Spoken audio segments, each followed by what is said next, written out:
Welcome to the world of money. Bread, cash, dosh, dough, loot, lucre, moolah, the readies, the wherewithal. Call it what you like. Money can break us, or it can make us. In the past year, it's certainly broken more than a few of the biggest names on Wall Street and in the City of London. And while former masters of the universe crash and burn, the rest of us are left worrying if our savings would be safer in a mattress than in a bank. The great financial crisis that began in the summer of 2007 has most of us utterly baffled. How on earth could a little local difficulty with subprime mortgages in the United States unleash an economic tsunami big enough to obliterate some of Wall Street's most illustrious names, to force nationalizations of banks on both sides of the Atlantic, and to bring the entire world economy to the very brink of recession, if not downright depression? Shouldn't this series be called The Descent of Money? Well, I want to explain to you just how money rose to play such a terrifyingly dominant role in all our lives. What's more, I want to reveal financial history as the essential backstory behind all history. Banks financed the Renaissance, while the bond market decided wars.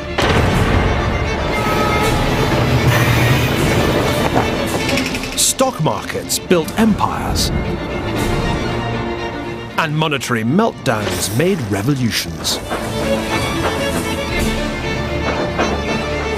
From ancient Mesopotamia right down to present-day London, the ascent of money has been an indispensable part of the ascent of man. But money's rise has never been a smooth upward ride. As we'll see, financial history has repeatedly been interrupted by gut-wrenching crises, of which today's is just the latest. From the fluctuating prices of the homes we own to the high-speed industrialization of China, the power of finance is everywhere we look, and it affects all of our lives. But are you in on the secret? Do you know what causes a bank run, or a monetary meltdown, or a stock market crash? Can you tell the difference between a subprime loan and a prime loan? Well, I think these financial technicalities only really make sense once you know where they came from. And that's why financial history is of more than merely academic interest.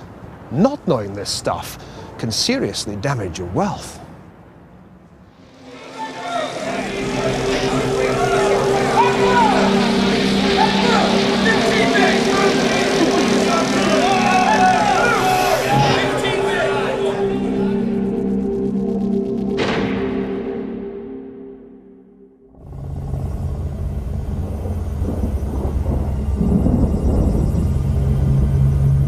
Crisis or no crisis, the amount of money sloshing around planet finance still boggles the mind. By one measure, the US stock of money is now $8.7 trillion, up 12% since last year. And some people are still pocketing a huge share of that cash. Last year, despite the onset of the biggest financial crisis since the Depression, his hedge fund paid George Soros a cool $2.4 billion. That's roughly 41,000 times more than the average American family earned. As they say on Wall Street, way to go.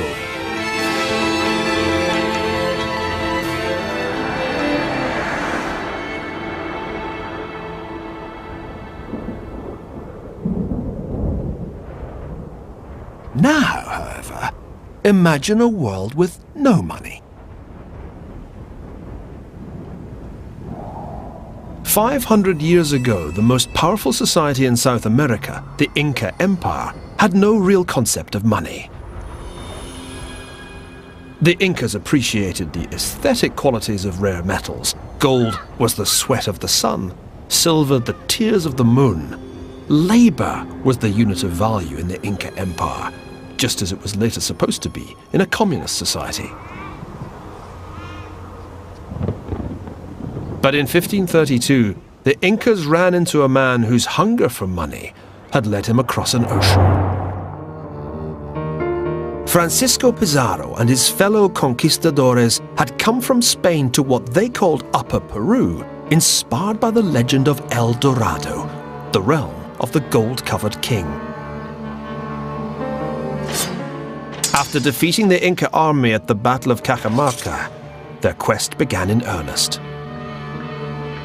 At Potosi, in what is now Bolivia, the Spaniards struck it rich. They discovered the Cerro Rico, literally, the rich hill. Towering nearly 16,000 feet above sea level, it was a money mountain.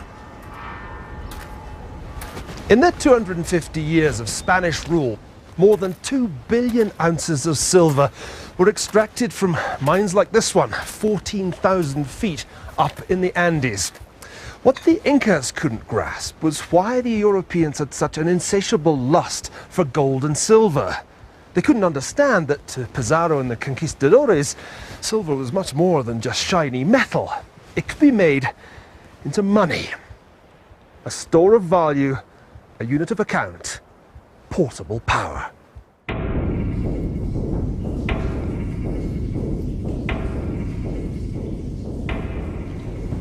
I must say, I find this place pretty harrowing.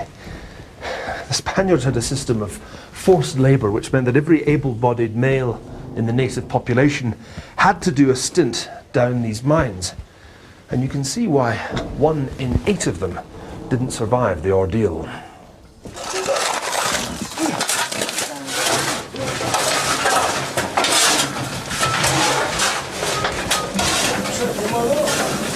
Today, 500 years later, conditions for miners in the Cerro Rico haven't improved much. But at least they get paid for the work they do.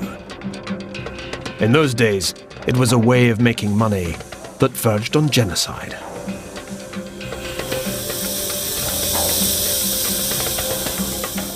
The silver ore was ground up, refined with mercury, and then shipped to Europe as bars and coins. Empire, it seemed, had made the Spanish crown rich beyond the dreams of avarice.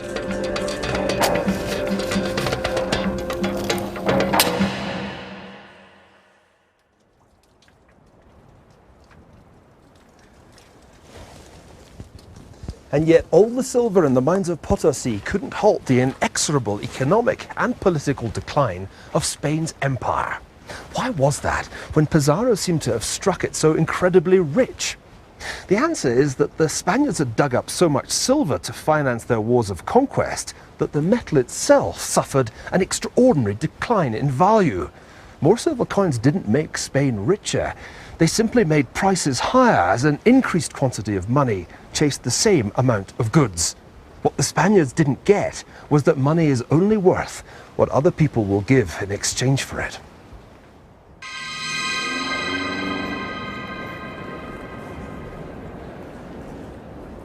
And whether money takes the form of silver coins, seashells, bars of gold, or banknotes, that's been true from ancient times right down to the present day. Even lumps of clay can work better than silver coins if people have enough confidence in them. In ancient Mesopotamia, nearly 4,000 years ago, people used clay tablets like these ones to commit themselves to particular financial transactions. For example, this one, found a little southwest of Baghdad, specifies that a debtor will repay a lender 330 measures of grain on the harvest day. But this one's even more fascinating, because what it says is that a debt of 4 measures of barley should be repaid to the bearer of the clay tablet. And it's that idea of repayment to the bearer that really fascinates me. If the phrase sounds familiar, then it should. Just take a look at a £20 note. Banknotes have next to no intrinsic worth. They're simply promises to pay, just like the clay tablets of ancient Babylon 4 millennia ago.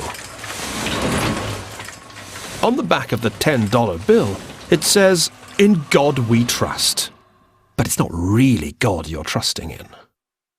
By swapping your goods or your labor for a fistful of these things, you're trusting the US Treasury Secretary not to repeat Spain's mistake and produce so many of the damn things that by the time you come to spend them, they're worth even less than the paper they're printed on.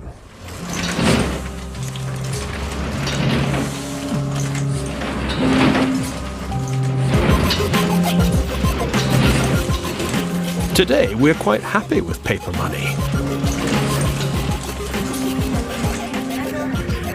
Even more amazingly, we're happy with money we can't even see. Millions of dollars pass through this woman's hands every day.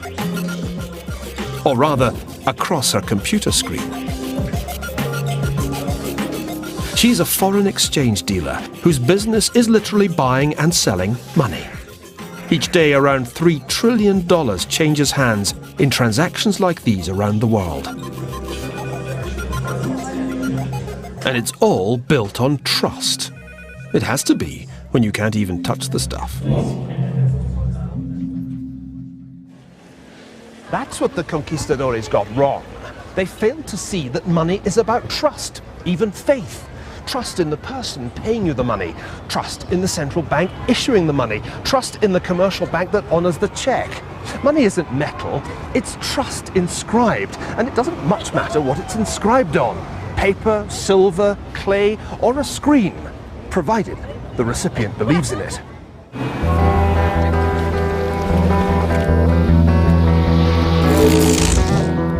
There was one huge possibility created by the emergence of money as a system of mutual trust. A possibility that would revolutionize world history. It was the idea that you could rely on people to borrow money from you and pay it back at some future date. That's why the root of credit is credo, the Latin for I believe. Without the invention of credit, the entire economic history of our world would have been impossible.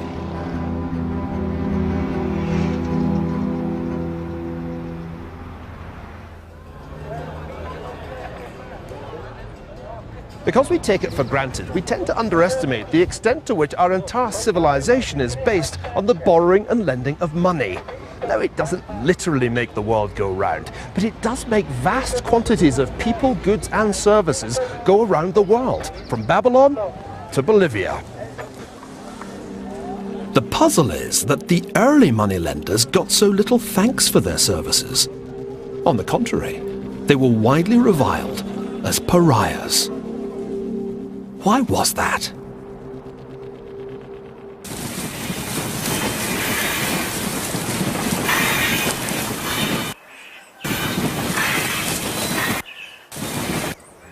Welcome to northern Italy in the year 1200 AD. A land divided into multiple feuding city-states. A land where trust was in rather short supply. Among the many remnants of the defunct Roman Empire was a numerical system singularly ill-suited to complex mathematical calculation, let alone the needs of commerce. Nowhere was this more of a handicap than in Pisa, where merchants struggled to do business with 7 different forms of coinage in circulation. Even the simplest transaction could be a headache, requiring the use of an abacus. By comparison, economic life in the Eastern world, in the Muslim Caliphate or the Sung Chinese Empire, was far more advanced. To discover modern finance, backward Europe needed to import it. Enter a young mathematician called Leonardo of Pisa, or Fibonacci. The son of a Pisan customs official based in what is now Algeria, Fibonacci is best remembered today for his sequence of numbers that mimic the properties of nature. But the famous sequence was only one of many Eastern mathematical ideas that Fibonacci introduced to Europe with his path-breaking book, the Liber Abaci, the Book of Calculation. Even more important was his demonstration of the superiority of Arabic numerals over Roman numerals. And crucially, nearly all Fibonacci's examples related to business.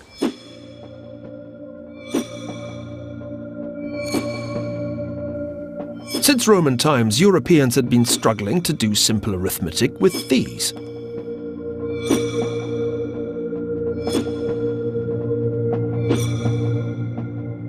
The Hindu or Arabic numerals made all kinds of calculation easier.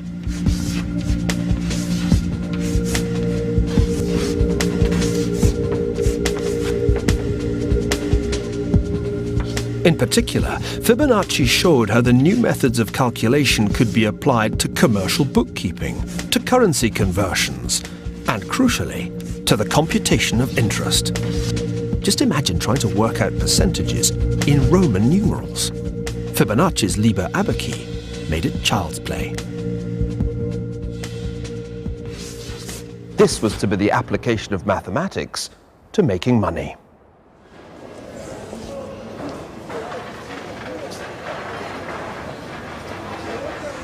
The most fertile soil for such financial seeds proved to be the Italian city-states. Fibonacci's hometown of Pisa was one, but it was above all Venice, more exposed than any of the others to Oriental influences, that became the great money-lending laboratory.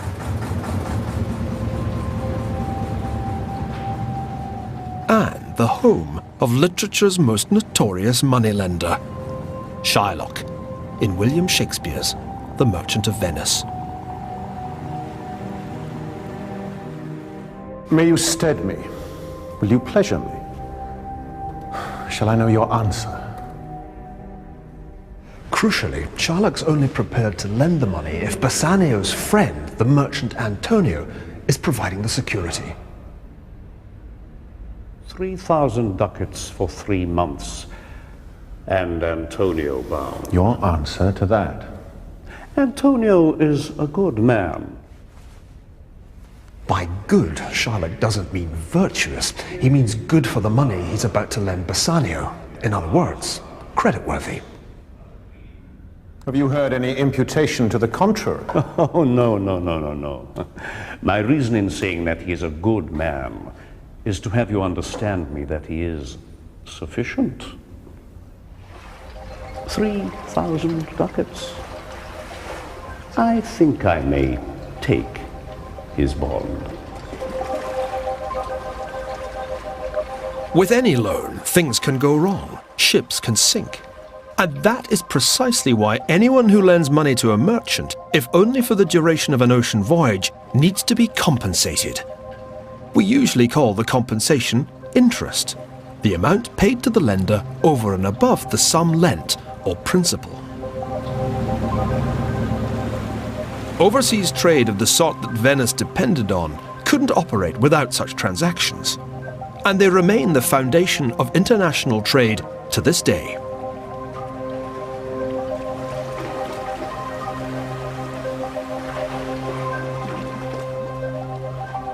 But why does Shylock turn out to be such a villain, demanding literally a pound of flesh, in effect Antonio's death, if he can't fulfill his obligations? Why is Shakespeare's moneylender so heartless, the original of that blood-sucking financier who recurs time and again in Western literature?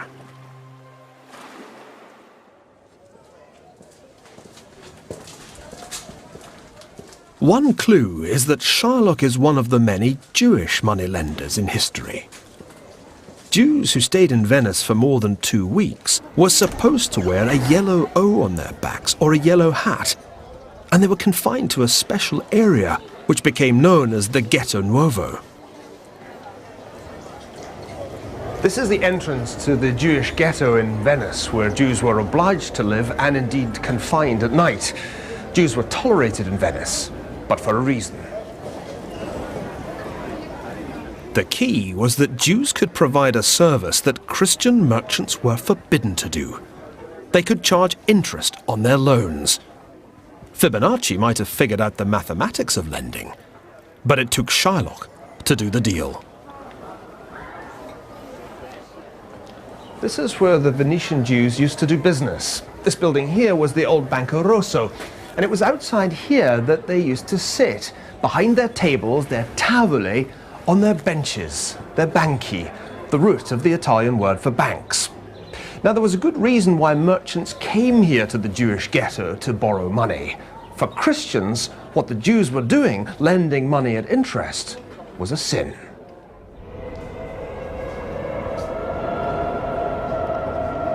The medieval church's laws against usury, charging interest on loans, were a major obstacle to the development of finance in Europe. After all, what God-fearing Christian merchant wished to risk the torments of hell? This astonishing vision of eternal damnation was painted by Giorgio Vasari and Federico Zuccari on the inside of the great dome of Florence's cathedral, the Duomo. Down below, there's another fresco by Domenico de Michelino of Florence's greatest poet, Dante Alighieri, holding his masterwork, the Divine Comedy. According to Dante, there was a special part of the seventh circle of hell that was exclusively set aside for usurers.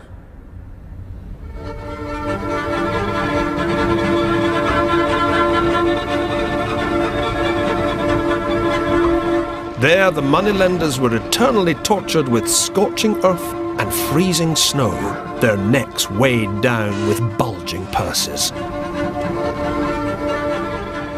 Jews too weren't supposed to lend at interest, but there was a convenient get-out clause in the Old Testament book of Deuteronomy, chapter 23. You weren't supposed to lend to your brother at interest, but to a stranger, well, that was a different matter. In other words, a Jew couldn't lend to a Jew, but he could lend to a Christian. The price the Jews paid for performing this service was social exclusion. Hence the ghetto, and hence the centuries-long association between Jews and finance, one of the few forms of economic activity from which Jews were not once excluded. In the end, of course, Shylock is thwarted, for although the court recognizes his right to a pound of flesh, the law also prohibits him from shedding Antonio's blood. And because he's a Jew, the law also requires the loss of his goods and life for so much as plotting the death of a Christian. He only escapes by submitting to baptism. It turns out to be a risky business to be a moneylender. The Merchant of Venice raises profound questions about both economics and anti-Semitism.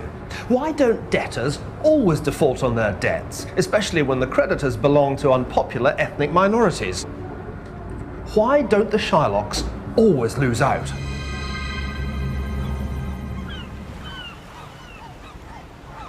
To get a better idea of how primitive money lending works, you don't need to travel back in time. There are plenty of modern-day Shylocks remarkably close to home. And they don't need to be Jewish to suffer a similar fate to Shylock.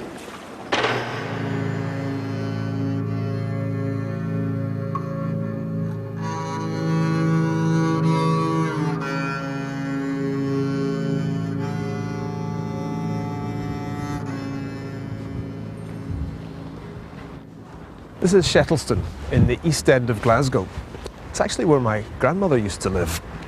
And I think with its distinctive steel shuttering, it's one of the grimmest places in the whole of Western Europe. In fact, average male life expectancy here is just 64, which is slightly worse than Bangladesh. That means that the average Shettlestonian doesn't actually live long enough to collect his state pension. You might think nobody would be mad enough to try and provide financial services here, but someone does.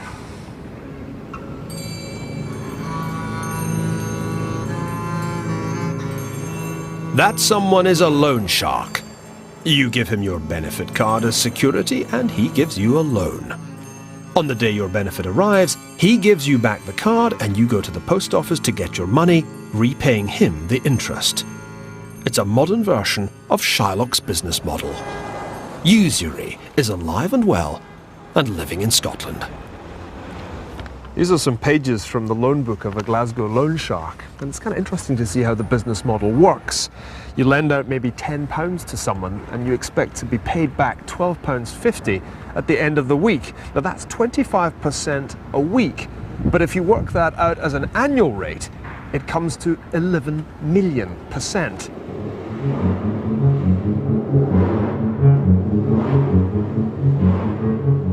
So why do people scraping by on just £5.90 a day pay such horrendous interest on loans? These surely are loans you'd be mad not to default on. Here in Glasgow, defaulting on your loan is highly inadvisable. You won't literally lose a pound of flesh, but grievous bodily harm isn't an unknown consequence of letting down the loan shark. Quite simply, individual loan sharks have to be rapacious and ruthless because the costs to them of even a single defaulter are so high. And that explains why, from Renaissance Italy to modern Scotland, the moneylender is so often a hated figure. He's providing a service, but at a socially unacceptable price. So how did lenders learn to overcome this fundamental problem? If they were too generous, they didn't make any money. But if they were too hard-nosed, borrowers would eventually default.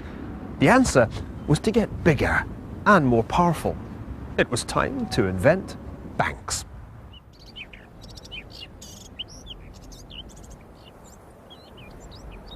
In 15th century Italy, the key financial service of providing credit moved out of the ghetto to become the legitimate preserve of banks.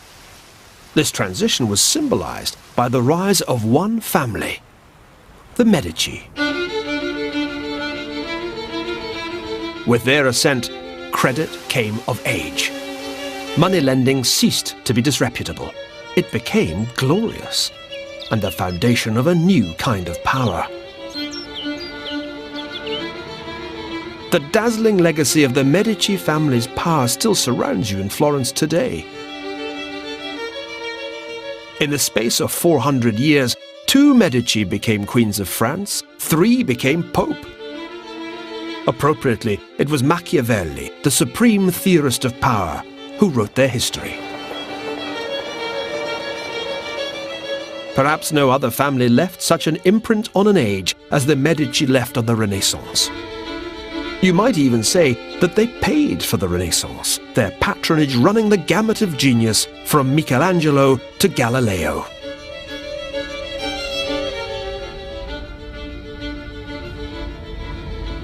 And this, in the Uffizi Gallery, is the Medici's private art collection, one of the most spectacular ever assembled.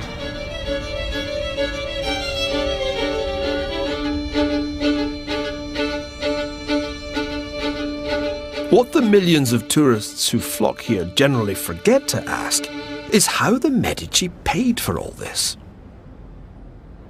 The simple answer is that they were foreign exchange dealers, members of the Arte di Cambio, the money changers guild, who made it big. They were known as banchieri or tavolieri because, like the Jews of Venice, they literally did their business sitting on benches behind tables. Indeed, the original Medici bank, or bench, was located right here in the Via dell'Arte della Lana, Woolgild Street.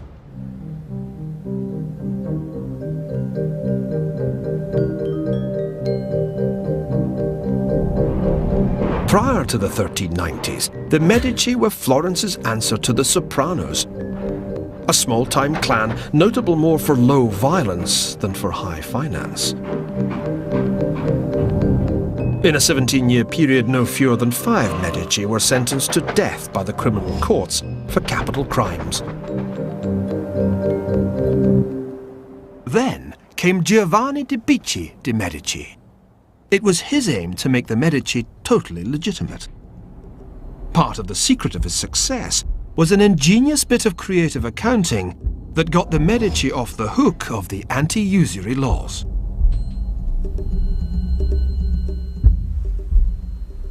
These ledgers of the Medici Bank make it clear how important commercial bills for financing foreign trade were to the bank. True, the church prohibited the collection of interest on loans, but there was nothing to prevent a shrewd trader from making money on transactions like these, which involved multiple currencies. There was no interest and therefore no sin, simply a commission deducted for the conversion of one currency into another. If money was advanced to a particular trader for any length of time, the commission was that bit larger.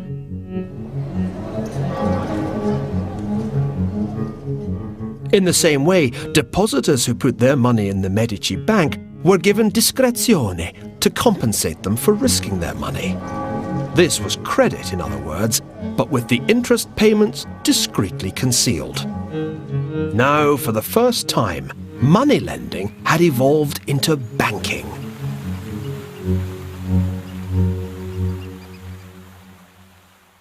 The real story of the success of the Medici Bank can be found here in the Libro Segreto, the secret book of Giovanni de' Medici. The key was not so much size as diversification. Earlier Italian banks had been monolithic and very vulnerable to default by a single bad borrower. But the Medici Bank was made up of multiple interlocking partnerships, each in some measure independent of the rest. It was this decentralization that was the key to their astonishing profits. Under Giovanni's guidance, the Medici banking network extended from Florence to Venice to Rome. The scale and diversity of the Medici's operations was the key to reducing the risks of money lending, and therefore also the costs to borrowers. That's the essential difference between loan sharks and banks, between Shylock and the Medici. And here's the proof that it worked. Page after page of Giovanni's assets declared for tax purposes, and culminating in the grand total of 91,089 florins. In those days, that was serious money.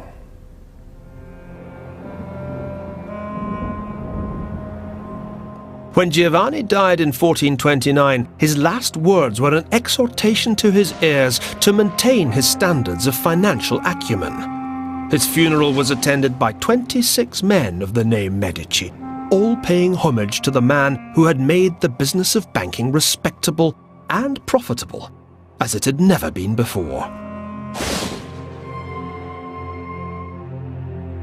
For his son Cosimo, the accumulation of wealth combined seamlessly with the accumulation of power. Within 20 years of his father's death, Cosimo de' Medici was the Florentine state. As the Pope himself put it, political questions are settled at his house. The man he chooses holds office. He it is who decides peace and war and controls the laws. He is king in everything but name. This Botticelli is mainly famous for the beauty of its young subject, but it's actually intended as a tribute to a dead banker, Cosimo de' Medici. That's him there on the medallion, and you can just make out the inscription Pater Patriae, the father of his country.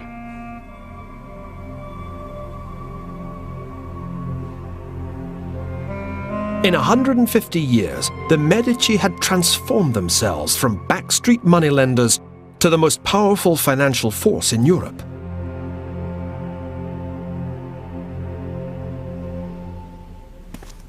But it's this painting, Botticelli's Adorazione dei Magi, which more than any other captures the transfiguration of finance the Medici had achieved.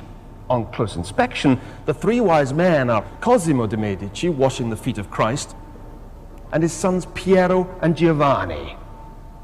The young man on the left is Lorenzo.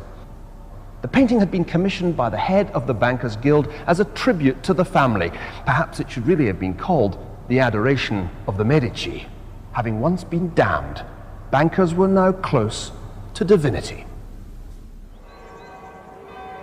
Nothing could better illustrate the extraordinary ascent of money. For what the Medici had achieved was nothing less than the birth of modern banking. Others had tried before, but the Medici were the first bankers to hit the political big time. And they did it by learning one crucial lesson. In finance, small is seldom beautiful. By making their bank bigger and more diversified, the Medici had found a way of spreading their risks.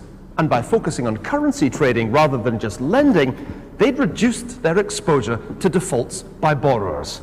For Cosimo and his family, it was a truly beautiful business model. Yet not even the Medici were invulnerable. The bank suffered heavy losses as a result of over-generous loans to blue-blooded debtors who felt no compunction about defaulting on their obligations and telling the bankers to get lost.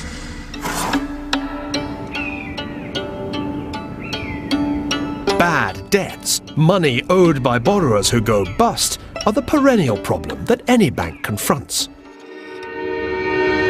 Yet for a time, it seemed as if modern bankers had solved this age-old problem. They really thought they were smarter than the Medici.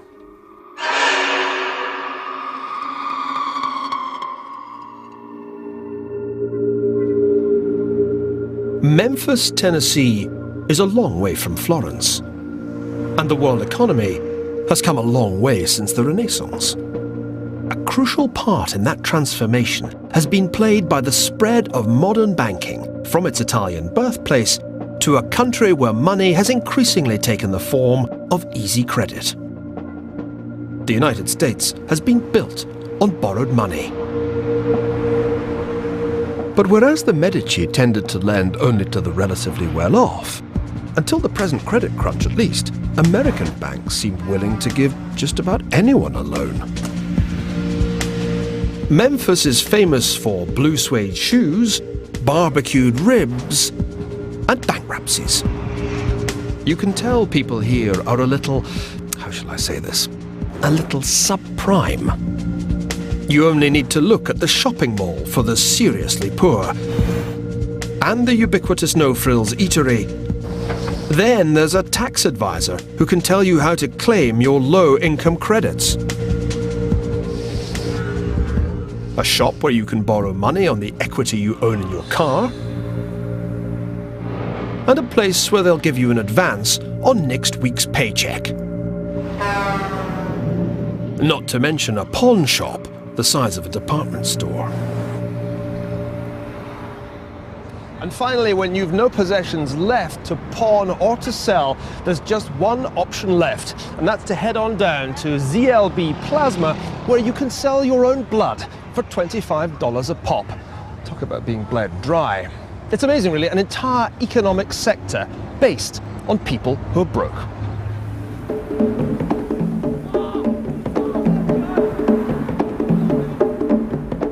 In some ways, it rather reminds me of the East End of Glasgow. Yet there's a world of difference between this world and the world where loan sharks extract their pounds of flesh from petty defaulters. Here in subprime America, defaulting on your debts is easy. Well, pretty easy.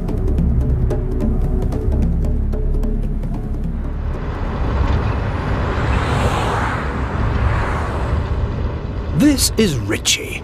He's in the repo business, snatching cars from under their owners' noses when they haven't made their payments. And he grabbed that bolt action and went, and I watched the rifle shell go into the barrel, and he lunged it towards me and hit me right here and almost knocked me down. He said, either you drop the truck or I'm dropping you. And I said, yes, sir. And I dropped the truck. You know, you make it sound so attractive, maybe I should switch jobs. I'll tell you what, it's interesting.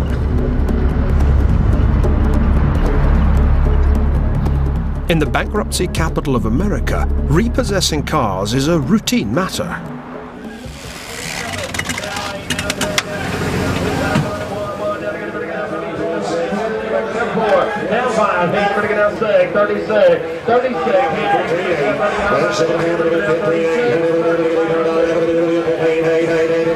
$16,000 average book, gentlemen, with the ads on it now. It's got the ads, the wheels, the leather, the top. Each week, United Auto Recoveries sells 500 repossessed cars.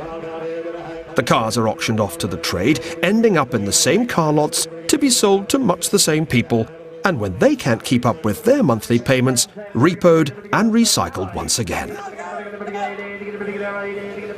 Technically, the Memphis repo men are simply doing what debt collectors do the world over. The difference, apart from the sheer mind-boggling scale of the thing, is the relative ease with which the bad debts are wound up and the collateral is sold off. For the debtors, there's virtually no social stigma, and nobody seems to be getting hurt. The big mystery is why the world's most successful capitalist economy is based on a foundation of more or less painless economic failure.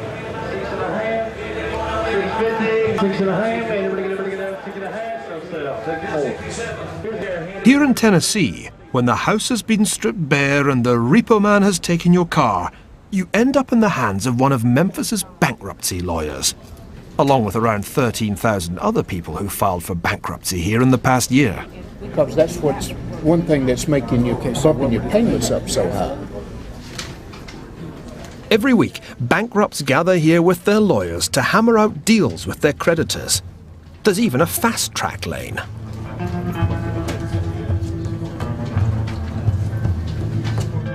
In this case, it's a mortgage, and it's a car or two cars.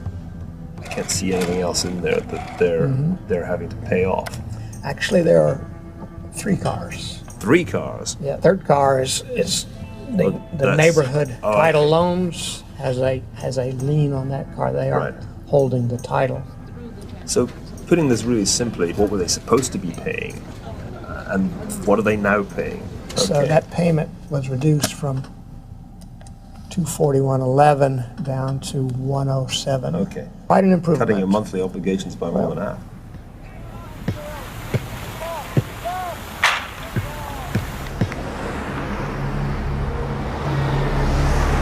From 1996 to 2006, there were between 1 and 2 million bankruptcy cases a year in the United States, nearly all of them involving individuals who elected to go bust rather than meet their obligations. In medieval Italy, or in the Glasgow of my youth for that matter, bankruptcy was seen as a disaster. But not here. In fact, this ability to walk away unscathed from unsustainable debt and start all over again has been a defining characteristic of American capitalism. There were no debtors' prisons here in the early 1800s, at a time when English debtors could languish in jail for years. Since 1898, every American has been entitled to file for Chapter 7, liquidation, or Chapter 13, voluntary personal reorganization. For rich and poor alike, bankruptcy has become as much of an inalienable right as life, liberty, and the pursuit of happiness. The theory is that American law exists to encourage entrepreneurship, to facilitate the creation of new businesses. And that means giving people a break when things don't work out the first time or even the second time. The born risk-takers don't get wiped out as they learn through trial and error how to make that first million. Because today's bankrupt might be tomorrow's billionaire. It's a theory that seems to work. Many of America's greatest successes failed in their early endeavors, including the author Mark Twain, the comedian Buster Keaton, and none other than the great industrialist Henry Ford himself. All of these men eventually flourished, not least because they were given a chance to try, fail, and start over. For their part, the banks simply assume that a proportion of the loans they make will go bad. After all, most people going bankrupt owe relatively trivial sums. And Chapter 13 doesn't wipe their debts out, it just reschedules them.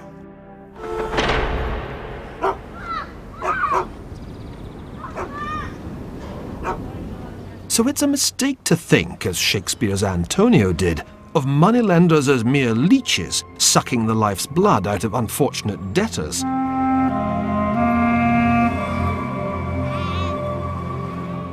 Credit and debt are the building blocks of economic development, but it takes banks to elevate that relationship beyond the tie between a loan shark and his hapless victim.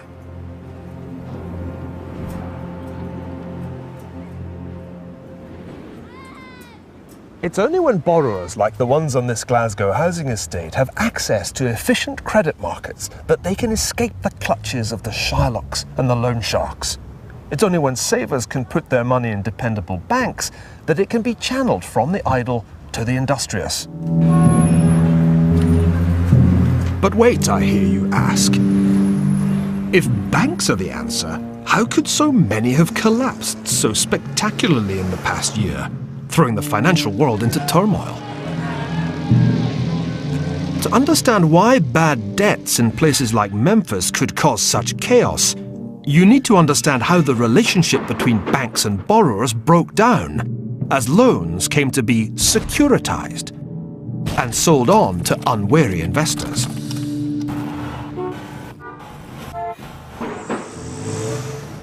Once upon a time, being a banker was really rather boring. You lived by the 3-6-3 rule, which meant you paid 3% on deposits, collected 6% on loans, and were on the golf course by 3 o'clock. But in our time, banking became really rather too interesting. A whole series of financial innovations made it possible for common or garden loans to poor folks in places like Memphis to metamorphose into weird and wonderful things with names like collateralized debt obligations. Well, this financial alchemy, turning lead into gold or toxic waste into gilt-edged securities, was only possible because the ascent of banks was followed by the ascent of the second great pillar of the modern financial system, the bond market.